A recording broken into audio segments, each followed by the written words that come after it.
मसीह में प्रियो सबको प्रभु यीशु मसीह के मधुर नाम से नमस्कार। Praise the Lord.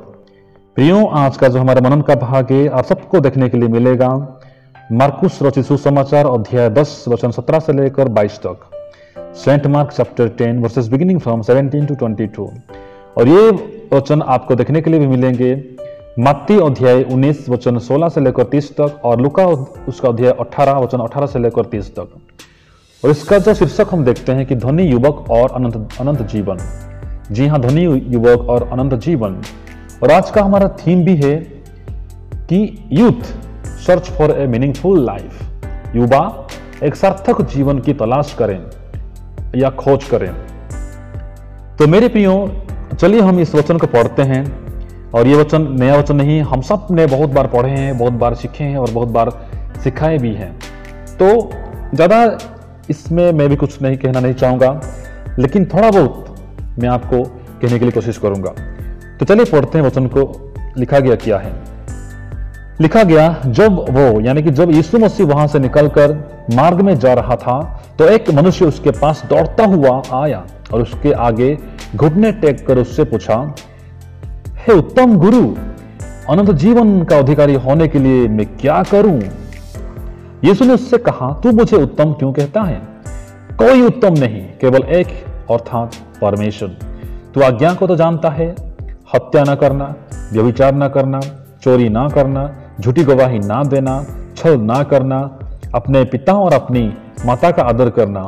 उसने उससे कहा, हे गुरु, इन सब को मैंने लड़कपन से मानता आया हूं।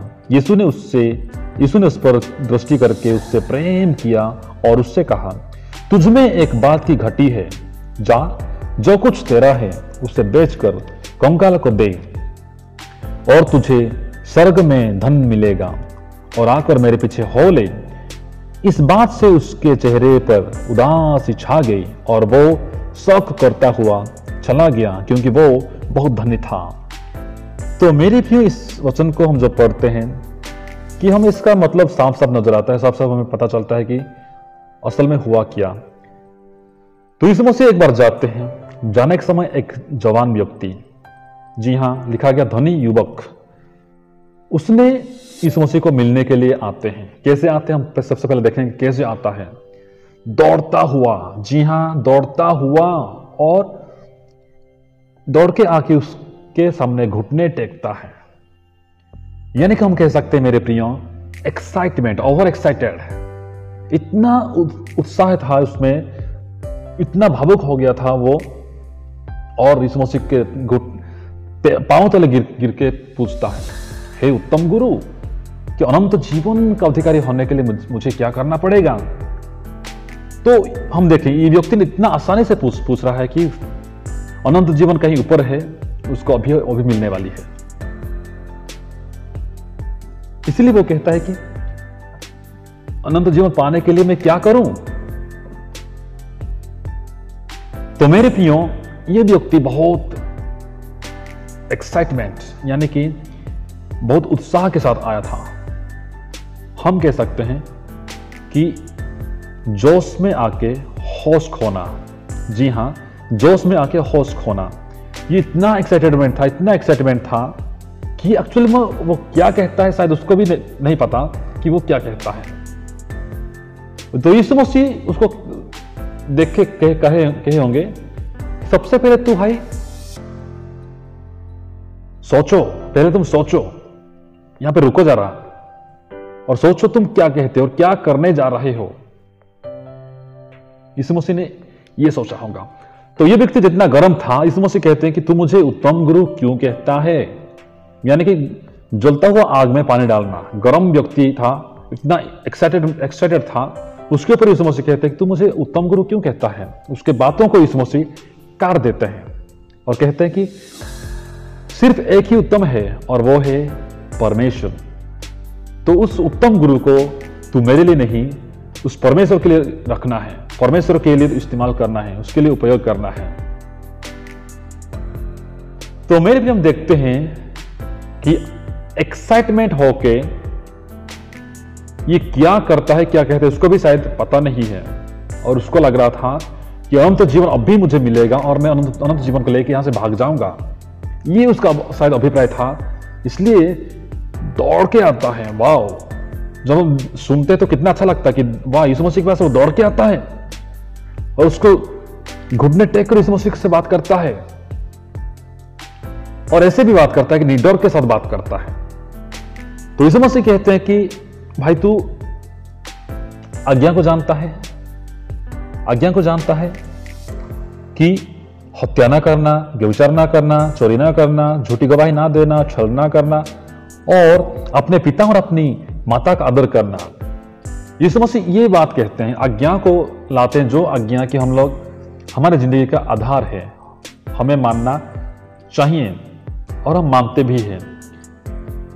तो ये बात सुन के वो व्यक्ति और जवान बिना हिचकिचाहट के साथ, बिना संदेह, बिना विलंब के साथ कहता है, हे गुरु, ये तो मैं बचपन से मानते आया हूं, लड़कपन से मैं ये सब पालन करते आया हूं। देखिए, बिना डर, बिना संदेह और बिना विलंब करते हुए, बिना हिचकिचाहट के साथ कहता है, ये सब तो मैं पहले से कर चुका हूं, बहुत बचपन से करके आ रहा हूं मैं। तो मेरे लिए करने में कोई गलती नहीं है, करने में ठीक है, अच्छी बात है, आप मानते हो, आप करते हो, सही बात है। लेकिन दूसरों के लिए क्या करते हो? ये तो सब अपने लिए किया ना, ये सब अपने लिए हम करते हैं। लेकिन दूसरों के लिए हम क्या कर पाते हैं? हम क्या करते हैं? क्या करने के लिए कोशिश करते हैं? हमारे पास तो साधन है, हमारे पास वो सब है, साधन सब है, रिसोर्स है, लेकिन उससे हम दूसरों के लिए क्या करते हैं? क्या हम दूसरों के लिए इसको इस्तेमाल करते हैं? हम किसी को नुकसान नहीं पहुंचाते, किसी का हम हानि नहीं पहुंचाते हैं। हम अपने जिंदगी में कंफर्टेबल जोन में रहते हैं, कंफर्ट जोन में रहते हैं, आराम से रहते हैं। तो इसका मतलब ये नहीं कि हम सही है, क्योंकि हमारे द्वारा जो हो सकता है हम दूसरों के लिए नहीं करते हैं। तो इस व्यक्ति का वही समस्या था कि वो अपनी जिंदगी में तो सही था, सब कुछ ठीक ठाक था, लेकिन दूसरों के लिए कुछ करना वो उसकी जिंदगी से बाहर था। हाँ मेरे प्रियो, तो यीशु मसीह कहते हैं, ठीक है, ठीक है, ये सब मानना तो बहुत बड़ी बात है, अच्छी बात है, मानते हो, फिर भी तुम्हारे जीवन में एक घटी है मेरे प्रियो। क्या हम इस वचन को सुनते हैं, हम पढ़े हैं? तो आज इस वचन हमें भी कहता है, इस वचन हमें भी कहते हैं कि तुम्हारे जीवन में कुछ घटी है, कुछ कमियां हैं, उसको पूरा करो, उसको सुधारो। कि तुम जाओ और जो तुम्हारे पास संपत्ति है ना, इतना धन दौलत, उसको बेच के कंगालों को दे दो और तुम्हें स्वर्ग राज्य में धन मिलेगा, उसके बाद तुम्हें आकर मेरे पीछे हो लेना। तो मेरे प्रियो, ये बात सुनने के बाद प्रभु यीशु मसीह कहते क्या, जो तुम्हारे पास जितना भी धन दौलत है, जितना भी संपत्ति है, सबको बेचना है, बेचने के बाद कंगालों को बांटना है, जिसको जरूरत है उसको देना है, मदद करना है, किसी का भलाई करना है, तब तुम्हें स्वर्ग राज्य में धन मिलेंगे। अगर यहां पर तुम कुछ बांटोगे, कुछ किसी को कुछ दोगे, तो इसका परिणाम स्वरूप क्या होगा कि तुम्हें स्वर्ग राज्य में संपत्ति मिलेंगे, वहां पर धन तुम्हें मिलेंगे। तो कुछ पाने के लिए कुछ खोना पड़ेगा। जी हां, कुछ पाने के लिए तुम्हें कुछ खोना पड़ेगा।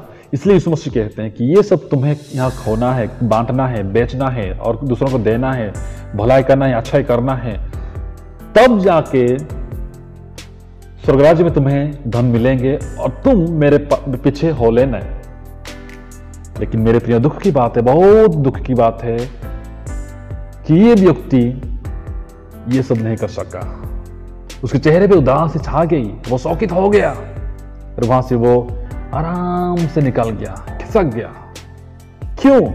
क्योंकि वो एक धनी व्यक्ति था, उसके पास बहुत धन संपत्ति था, वो अपने जिंदगी में ऐसा आराम जिंदगी बिता रहा था और वो एक कंफर्ट जोन में रहता था, लेकिन दूसरों के लिए कुछ हानि उठाना वो नहीं चाहता था।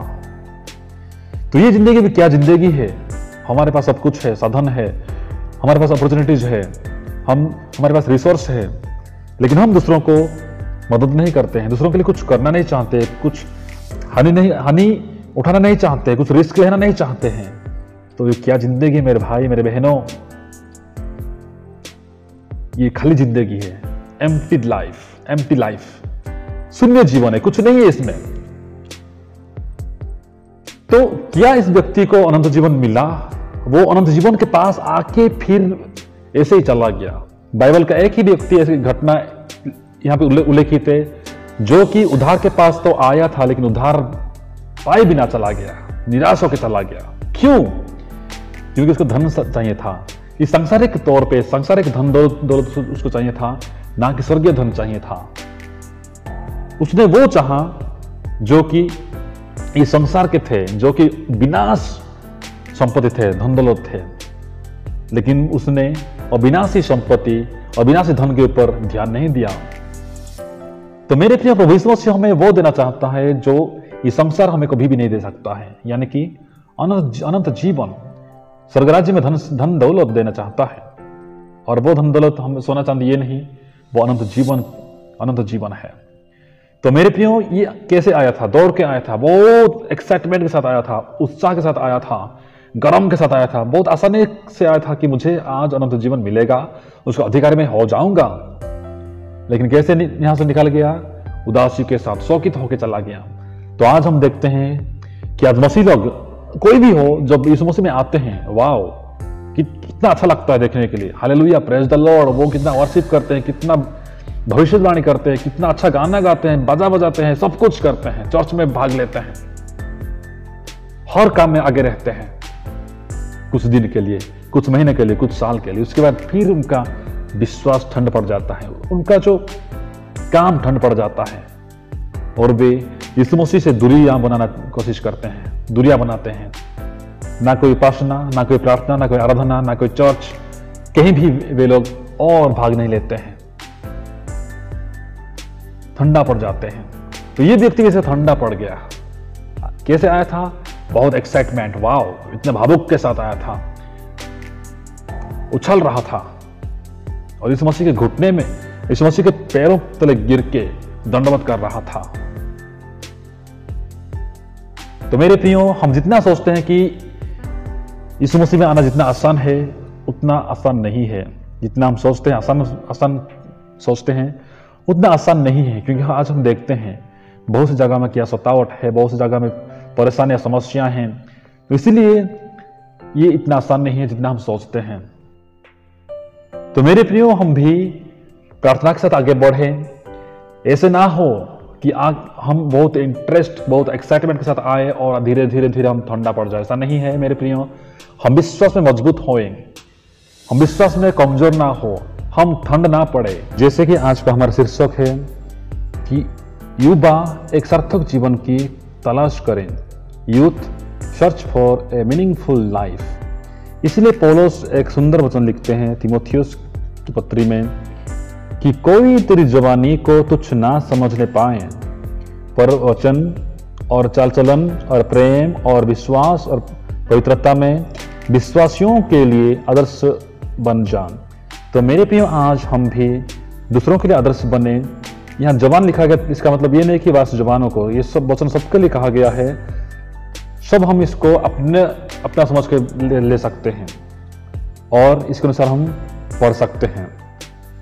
तो हमारे जीवन के द्वारा दूसरे लोग देख सके कि हम दूसरों के लिए आदर्श बने, और विश्वास में, हमारे चाल चलन में, हमारे बातों में, वचन में और प्रेम में, चाल चलन में, सब में हम दूसरों के लिए आदर्श बनना चाहिए। और हम देखते हैं कि राजा नबूकदनेस्सर, अगर हम पढ़ते हैं दानियेल के पुस्तक में लिखा गया कि राजा नबूकदनेस्सर भी ऐसे जवानों को ढूंढते हैं जो कि निर्दोष होंगे, सुंदर होंगे, सब प्रकार की बुद्धि में प्रवीण होंगे और ज्ञान में निपुण और विद्वान, और राजमंदिर में हाजिर हो रहने के योग्य हो, और उन्हें कसदियों के शस्त्र और भाषा की शिक्षा देने के लिए वो कहते हैं।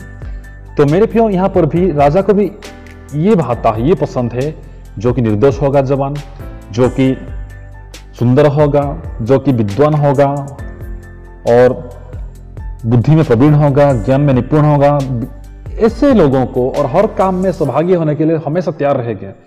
तो ऐसे जवानों को राजा नबूकदनेस्सर ढूंढते हैं। वैसे हम भी आज हर काम में सहभागी होने के लिए तैयार रहें, और हमें हमारे कामों में, हमारे चाल चलन में, हमारे वचन में, सब में हम दूसरों के लिए आदर्श बने। तो मेरे प्रियो, हम भी कोशिश करें और इस वचन को पढ़ें और वचन और भी कहता है कि जो कुछ भी तुम करो जवानी के समय में, उसका हिसाब एक ना एक दिन किया जाएगा। तो इसलिए मेरे प्रियो, आज हम भी जब यहाँ पे हैं, सिर्फ जवानी ही नहीं, सबको ये वचन कहता है, सब लोग अपने आप को परखें और प्रभु में आगे बढ़ें। ये जवान जैसे नहीं है जैसे कि बहुत एक्साइटमेंट के साथ आया लेकिन कैसे चला गया, उदासी के साथ चला गया, बहुत निराश के साथ चला गया। ऐसे नहीं, हम जैसे आए हैं वैसे ही निरंतर आगे बढ़ें, तो प्रभु हम सबको आशीष देंगे। प्रियो, पुनः एक बार आप इस वचन को पढ़ें और प्रभु की महिमा करें, प्रभु की बढ़ाई करें। तो आप सब अपना अपना ख्याल रखिएगा। धन्यवाद।